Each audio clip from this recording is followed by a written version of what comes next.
जय सिया राम। आइए हनुमंत विराजिए कथा कहूँ मति अनुसार, प्रेम पूर्वक गादी धरू बिराजिए पवन कुमार।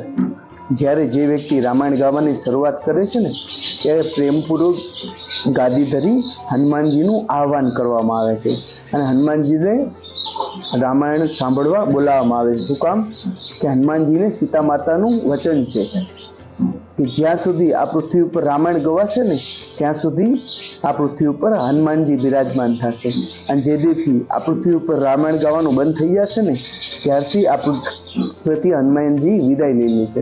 એટલે દરેક વ્યક્તિએ પોતાના ઘરમાં 5 મિનિટ 10 મિનિટ રામાયણનું ગાન કરવું જોઈએ, જેનાથી હનુમાનજી એના ઘરમાં બિરાજમાન થાય। અને જો હનુમાનજી તમારા ઘરમાં બિરાજમાન થાય ને તો મને નથી લાગતું કે તમારા જીવનમાં કોઈ પ્રકારનું સંકટ થઈ। જય સિયા રામ।